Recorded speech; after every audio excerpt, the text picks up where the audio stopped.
Tiuh Pancamarga peringati Hari Sumpah Pemuda. Memperingati Hari Pahlawan, masyarakat Tiuh Pancamarga, Kecamatan Batu Putih, Kabupaten Tulang Bawang Barat, melaksanakan upacara di lapangan setempat Minggu 10 November 2019.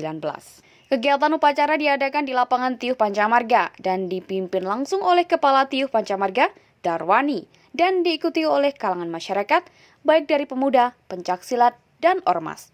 Kegiatan tersebut berjalan dengan lancar dan hikmat. Dilanjut dengan pementasan dari berbagai perguruan pencaksilat, tari adat, dan lain-lain. Darwani, Kepala Tiuh Pancamarga, mengatakan upacara Hari Pahlawan ini merupakan keinginan masyarakat.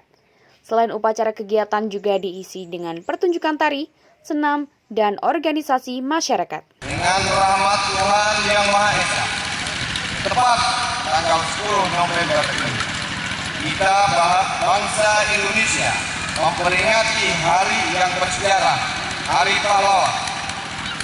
Pada tanggal 10 November 1945, di Surabaya terjadi pertempuran yang hebat sekali.